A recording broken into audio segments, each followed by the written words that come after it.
Hello. जैसा कि last video में हमने आपको आइडियल और नॉन आइडियल सॉल्यूशन के बारे में बताया और नॉन आइडियल सॉल्यूशन में पॉजिटिव और नेगेटिव डेविएशन जो सॉल्यूशन शो करते हैं उनके उसके एग्जाम्पल को दिया। आज के वीडियो में हम आपको पढ़ाएंगे कॉलिगेटिव प्रॉपर्टी और इस कॉलिगेटिव प्रॉपर्टी में ये colligative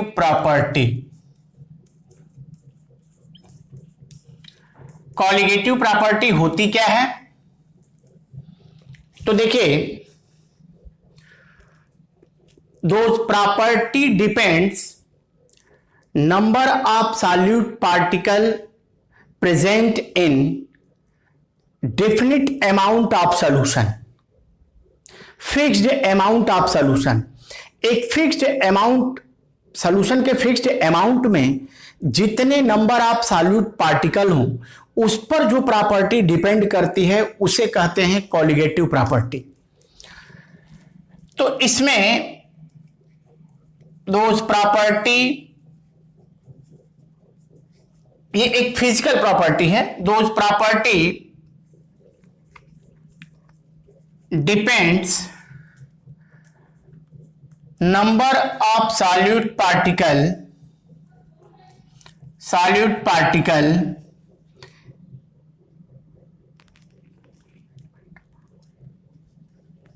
present in definite amount of solution is called colligative property. अब ये कॉलिगेटिव प्रॉपर्टी कौन कौन सी कॉलिगेटिव प्रॉपर्टी हैं? तो नंबर 1 इसके types, relative lowering vapour pressure. हम लोग अभी प्रूफ करेंगे वेपर प्रेशर केवल कॉलिगेटिव प्रॉपर्टी नहीं होता, लेकिन रिलेटिव लोअरिंग वेपर प्रेशर, आपको हम पहले भी इसे बता चुके हैं कि ये P0 minus PS upon P0 ये रिलेटिव लोअरिंग वेपर प्रेशर है। Relative lowering vapour pressure colligative property होता है। सेकेंड पॉइंट है elevation in boiling point. Third point है डिप्रेशन इन फ्रीजिंग पॉइंट और फोर्थ है ऑस्मोटिक प्रेशर। ये 4 कॉलिगेटिव प्रॉपर्टी, ये 4 कॉलिगेटिव प्रॉपर्टी हम लोगों को स्टडी करना है। इसमें ये पॉइंट्स यानी इनको डिफाइन करना और इसके बाद ये प्रूफ करना कि ये कॉलिगेटिव प्रॉपर्टी हैं या नहीं। तो अब हम लोग स्टार्ट करेंगे relative lowering vapour pressure. Relative lowering vapour pressure. देखिए, रिलेटिव लोअरिंग वेपर प्रेशर में मैक्सिमम चीजें तो राउल्ट्स लॉ में बताई जा चुकी हैं। अगर ये आपका सॉल्वेंट है, ये सॉल्वेंट यानी लिक्विड ए, ये वोलेटाइल लिक्विड है। वोलेटाइल लिक्विड मींस वेपर में कन्वर्ट होने वाली लिक्विड। इसका वेपर प्रेशर ये P0 है। इस वोलेटाइल लिक्विड ए में आपने नॉन वोलेटाइल सब्सटेंस या सॉल्यूट लिखिए, non volatile solute like sugar, salt, जो भी आप डिसॉल्व करें, ये आपका सॉल्यूशन बना। ये सॉल्यूशन अब इस सॉल्यूशन में नॉन वोलेटाइल सॉल्यूट जो है यूनिफॉर्मली चारों तरफ डिस्ट्रीब्यूट होंगे। तो ये डिस्ट्रीब्यूट होंगे तो ये सॉल्वेंट के मॉलिक्यूल को वेपर में कन्वर्ट होने से उन्हें रोकेंगे। इस तरह से यहां पर जो वेपर बनेगी इसका यानी सॉल्यूशन का जो वेपर प्रेशर होगा वो डिक्रीज करेगा, ये डिक्रीज करेगा। इसे आप कहते हैं लोअरिंग वेपर प्रेशर, इसे आप कहते हैं lowering vapour pressure. According to Raoult's law आपने पढ़ा है कि P not minus P S upon P not is equal to zeta A, यानी सॉल्यूट के मोल फ्रैक्शन। तो अगर ये आपने पढ़ा है, इसको आप ऐसे भी लिख सकते हैं कि P not minus P S upon P not is equal to NA upon NA plus NB। यहां पर नंबर ऑफ मोल्स ये सॉल्यूट का है जो A है, नंबर ऑफ मोल्स ये B सॉल्वेंट का है। तो ये सॉल्यूट के मोल फ्रैक्शन ये आपने पढ़ा है। तो इसका मतलब ये हुआ कि relative lowering vapour pressure number of moles पे डिपेंड होता है। इससे ये प्रूव होता है कि रिलेटिव लोअरिंग वेपर प्रेशर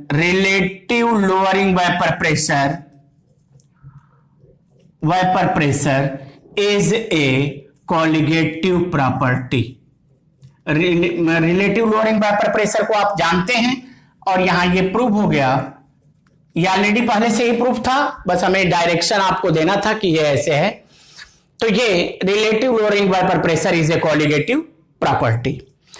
अब आइए नेक्स्ट पॉइंट।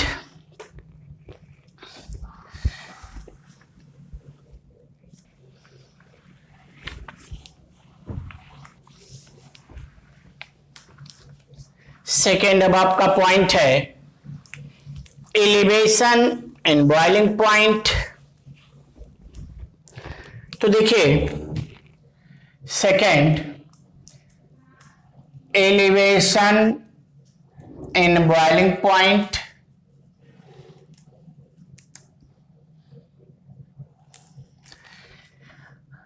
अगर ये आपका लिक्विड,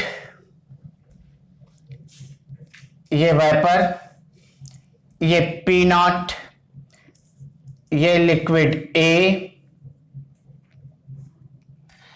इसमें आपने non volatile solute sugar salt dissolve किया, ये आपका सॉल्यूशन बना। आपने पढ़ा कि ये पीएस ये डिक्रीज करेगा,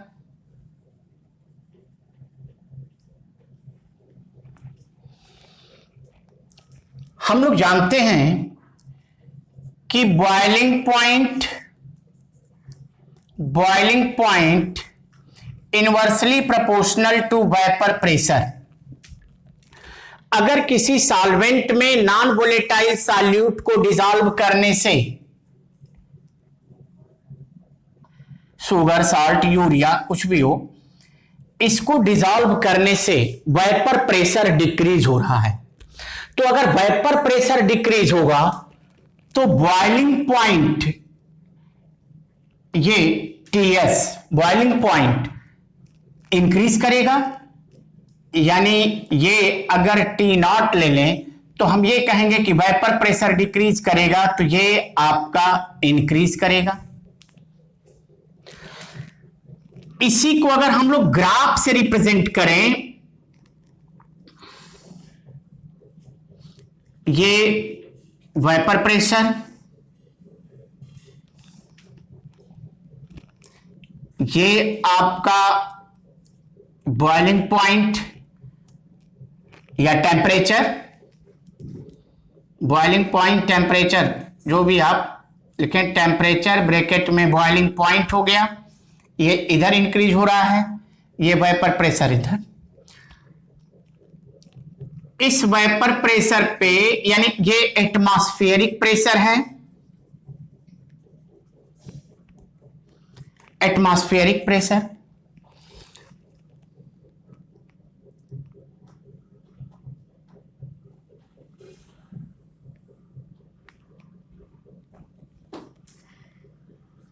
ये आपका ग्राफ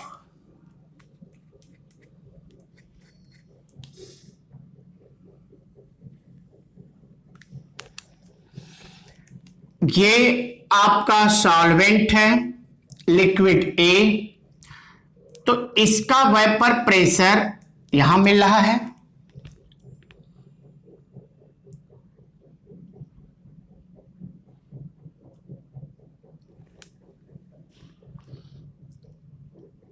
और जब आपने इसमें नॉन वोलेटाइल सॉल्यूट,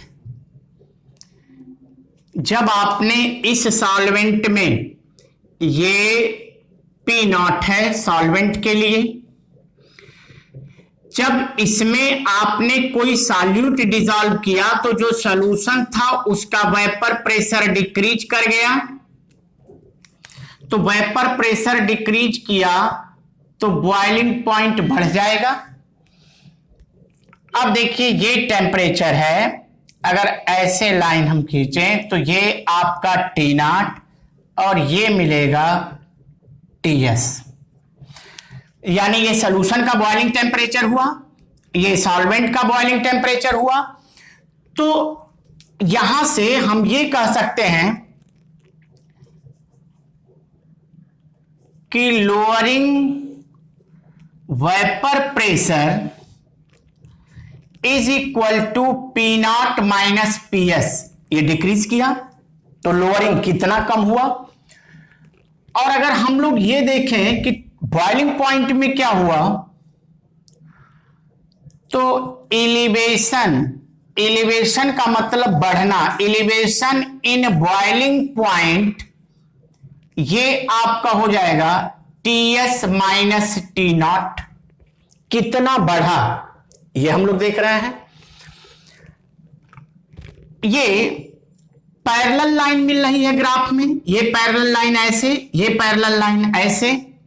तो हम लोग ये कह सकते हैं कि अकॉर्डिंग टू ग्राफ, ग्राफ के अनुसार P not minus P S directly proportional to T S minus T not. ये दोनों आपस में डायरेक्टली प्रोपोर्शनल होंगे ग्राफ के कारण। अब लिखेंगे कि P not minus P S directly proportional to mole fraction. ये कहां से आ गया, ये अकॉर्डिंग टू राउट्स लॉ, ये राउट्स लॉ के अकॉर्डिंग है। कहिए उसमें तो रिलेटिव लोअरिंग वेपर प्रेशर था, ठीक है, लेकिन अगर relative lowering vapour pressure directly proportional है तो लोअरिंग वेपर प्रेशर भी डायरेक्टली प्रोपोर्शनल ही होगा। तो हम ऐसे लिख सकते हैं कि T S minus T not directly proportional to mole fraction, क्योंकि ये ऐसे। इसी एलिवेशन इन बॉइलिंग पॉइंट, इसे डेल्टा टीबी से रिप्रेजेंट करते हैं। एलिवेशन इन बॉइलिंग पॉइंट को कितना इंक्रीज किया बॉइलिंग टेम्परेचर, तो इसे लिख सकते हैं मोल फ्रैक्शन। लास्ट में लिख सकते हैं कि delta TB is a colligative property, colligative property. देखिए यहां पर आपसे कहा गया कि वेपर प्रेशर डिक्रीज हो रहा है तो बॉइलिंग पॉइंट इंक्रीज हो रहा है।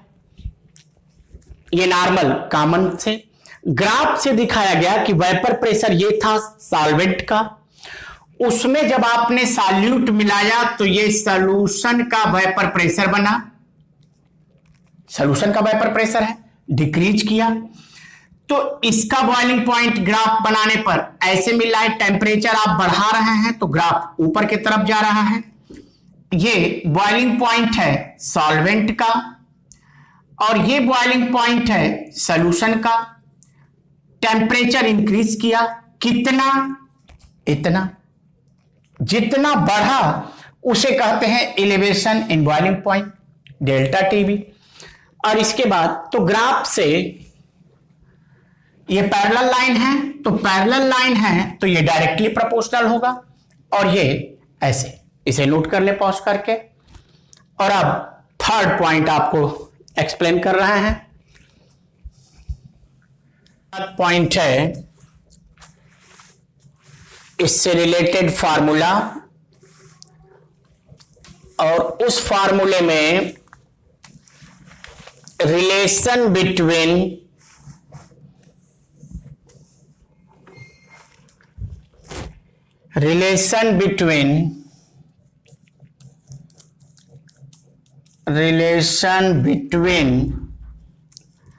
Delta TB elevation of boiling point and M molality, इसमें experimentally proved delta TB directly proportional to molality. Molality हम लोग जानते हैं कि molality is equal to number of moles upon solvent in KG. Number of moles के लिए आप लिख सकते हैं कि weight mass upon molar mass. इसकी वैल्यू इसमें पुट कर दिया जाए तो molality is equal to mass upon molar mass into solvent in KG. तो इस पॉइंट को अगर आप इसमें पुट करें तो delta TB is equal to constant K B into molality. ये केबी जो है इसे कहते हैं molal elevation constant, molal elevation constant. इस वैल्यू को यहां पुट करें तो delta TB is equal to K B into small W upon M into capital W in kg. इसे ऐसे लिख सकते हैं, ये W mass of solute, molar mass of solute, solvent in kg. इसी फार्मूले को लिखा जा सकता है delta TB is equal to 1000, ये केजी में है, 1000 into KB small W upon M into capital W in gram. इस फार्मूले से आपसे मोस्टली क्वेश्चन ये पूछे जाते हैं कि molar mass, molecular mass of solute, delta TB directly proportional to molality. Molality is equal to number of moles solute के upon solvent in KG. Number of moles को लिख सकते हैं mass of solute upon molecular mass of solute, molecular mass in gram, तो ये solute का। इसकी value यहां पुट करिए, ये फार्मूला बना। केजी को ग्राम में करने के लिए 1000 कर दिए, तो ये 1000। अगर ये फार्मूला पुट करना है तो ये केजी में, अगर ये फार्मूला पुट करना है ग्राम में अगर करना है तो यहां 1000। तो ये मोलल एलिवेशन कांस्टेंट एक नया टर्म ये यूज हुआ। अगर आपसे पूछा जाए कि ये मोलल एलिवेशन कांस्टेंट क्या है, तो आप लिख सकते हैं कि delta TB is equal to K B into N upon W solvent in kg. ये फार्मूला, ये मोलैलिटी के लिए। यहां पे अगर 1 मोल नॉन वोलेटाइल सॉल्यूट लें और कैपिटल डब्लू 1 kg सॉल्वेंट लें या 1000 ग्राम सॉल्वेंट लें, तो इसमें पुट करें तो ये आपका आएगा delta TB is equal to KB. तो हम कह सकते हैं कि 1 mole non volatile solute dissolve in 1 kg solvent, then elevation of boiling point is called molar elevation constant. Molar elevation constant, इसी को also known as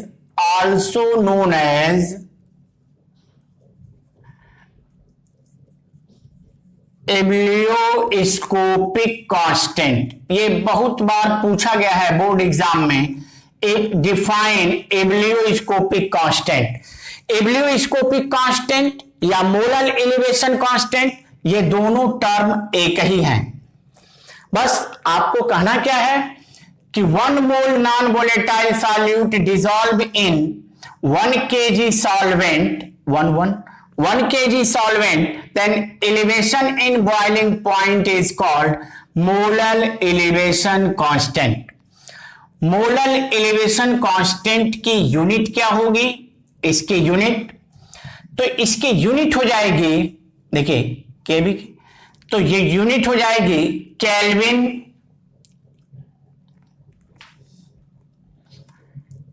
केजी पर मोल। ये अगर यहां से केबी हम लोग कैलकुलेट करें तो ये KB is equal to delta TB into W KG upon N, KG पर मोल या केल्विन ग्राम पर मोल, इसी को केल्विन ग्राम पर मोल, ये इसकी यूनिट हो जाएगी और इसकी डेफिनेशन भी यहां से आपको क्लियर होगी। तो अब हम लोग केबी कैसे कैलकुलेट करेंगे या क्या ये फार्मूले के टर्म कैसे एक्सप्रेस करेंगे, अब देखिए आगे। अब इसमें पॉइंट है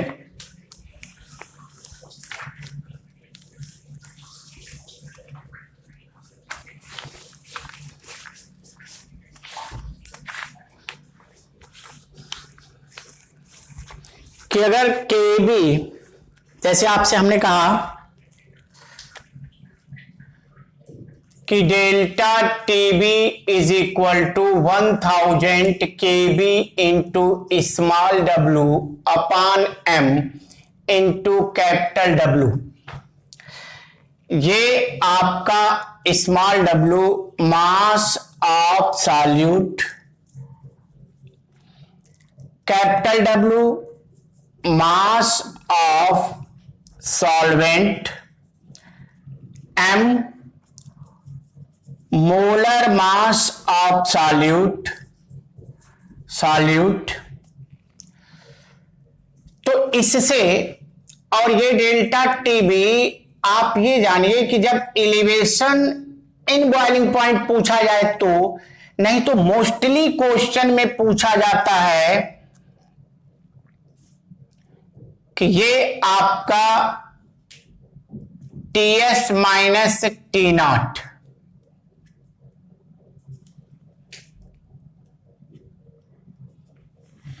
टीएस माइनस टी नॉट। तो इस फार्मूले को हम लोग ऐसे भी लिख सकते हैं कि T S minus T not 1000 K B into W upon M into solvent, ये फार्मूला। कभी भी सॉल्वेंट का पूछा जाए ये लिखेंगे, और कभी सॉल्यूशन का पूछा जाए, सॉल्यूशन का मतलब ये कि ये पूछा जाए कि इतने gram substance dissolve in water to form solution, तो find the boiling point of water in solution. ध्यान रहे, ये सॉल्यूशन का हम लोग बॉइलिंग पॉइंट लिखते हैं, लेकिन रियल ये है कि सॉल्यूशन में वाटर ही बॉयल होता है। तो एनसीईआरटी में मोस्टली क्वेश्चन इस पे मिलते हैं। अब एक पॉइंट आता है कि when KB is not given, KB नहीं दिया गया डायरेक्ट। तो KB को कैलकुलेट करने का तरीका क्या होगा कि KB is equal to RT0² M upon 1000 delta H vaporisation, enthalpy change in vaporisation. ये फार्मूला आप अप्लाई करेंगे। R क्या है? Universal constant. इसकी वैल्यू क्या पुट करेंगे? 8.314 पर केल्विन मोल।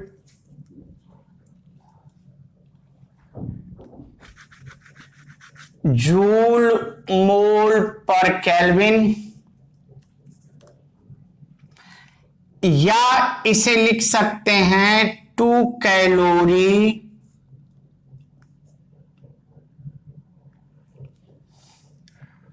और मोल पर केल्विन, ये लिख सकते हैं।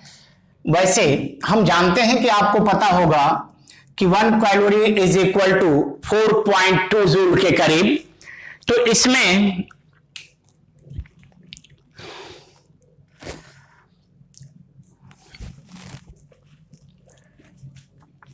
आप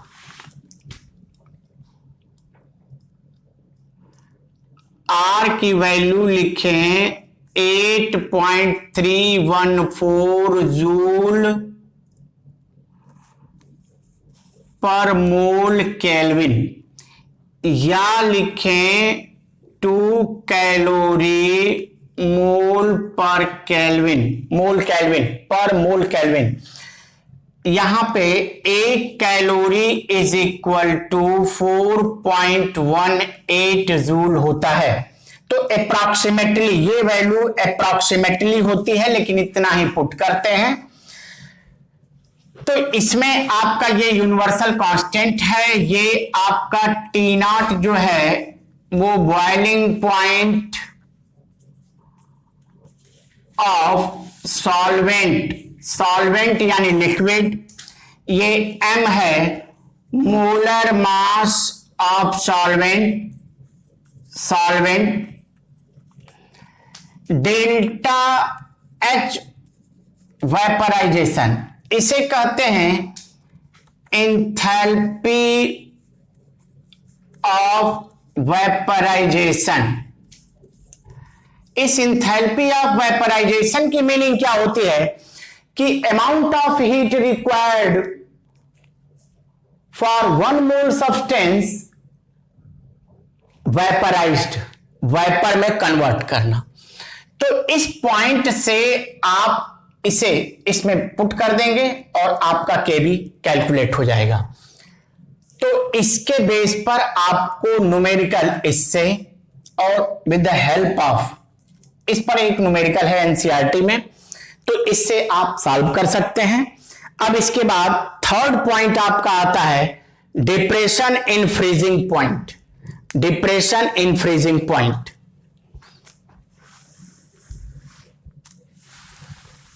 अब इसमें third point depression in freezing point.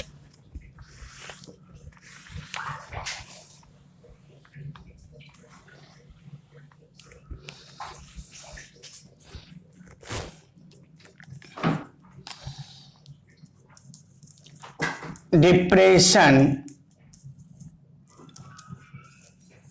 Freezing point, बिल्कुल वैसे एलिवेशन इन बॉइलिंग पॉइंट का अगर कॉन्सेप्ट क्लियर है तो इसमें प्रॉब्लम आपको नहीं होगी, इसलिए कि ये आपका सॉल्वेंट या लिक्विड ए है। इस लिक्विड ए में आपने शुगर नॉन वोलेटाइल डिसॉल्व किया, ये आपका सॉल्यूशन फॉर्म हुआ। अगर इसका वेपर प्रेशर P नॉट है, सॉल्यूशन का वेपर प्रेशर डिक्रीज करेगा, आपको पता है, क्योंकि सॉल्यूट के पार्टिकल सॉल्वेंट के मॉलिक्यूल को प्रिवेंट करेंगे, रोकेंगे वेपराइज्ड होने से। तो ये आपका PS ये डिक्रीज करता है, और ये फ्रीजिंग पॉइंट है, तो फ्रीजिंग पॉइंट जो है ये भी डिक्रीज करेगा, क्योंकि vapour pressure directly proportional to freezing point inversely proportional to boiling point, freeze जमना। तो अब इसमें सबसे मेन इंपॉर्टेंट आपका पॉइंट है ये ग्राफ। ये आपका वेपर प्रेशर है, ये आपका टेम्परेचर,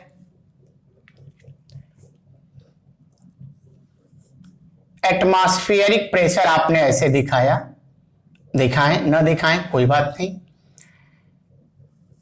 ये सॉल्वेंट का वेपर प्रेशर है, सॉल्वेंट जिसे आप लिख रहे हैं कि ये P नॉट, और ये सॉल्यूशन का वेपर प्रेशर है। सॉल्यूशन का वेपर प्रेशर डिक्रीज करेगा, और अगर मान लीजिए कि इस वेपर प्रेशर पे ये फ्रीज हो रहे हैं, तो इसे कहते हैं फ्रोजन जोन। इसे हम लोग कहेंगे फ्रोजन जोन, फ्रोजन जमने वाला।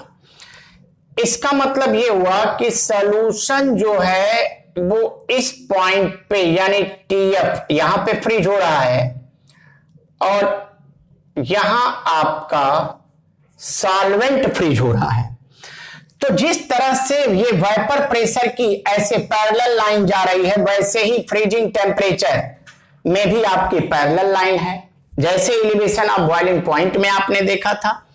तो आप लिख सकते हैं कि लोअरिंग वेपर प्रेशर, ये लोअरिंग वेपर प्रेशर है, इज डायरेक्टली प्रोपोर्शनल टू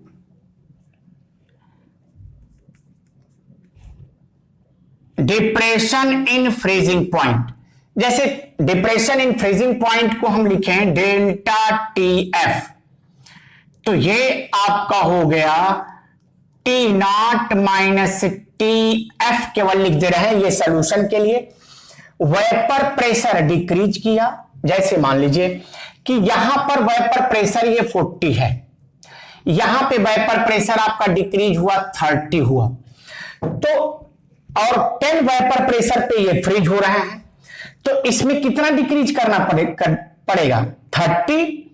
अगर 10 वेपर प्रेशर पे ये फ्रीज हो जा रहे हैं, तो इसमें डिक्रीज करना पड़ेगा 30, और इसमें डिक्रीज कितना करना पड़ेगा 20।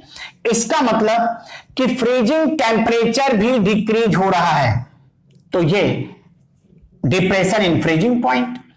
तो लिख सकते हैं, तो इसी के बेस पे डायरेक्ट आप लिख सकते हैं कि ये PS directly proportional to TF। इसे लिखते हैं कि ये directly proportional to mole fraction, Raoult's law.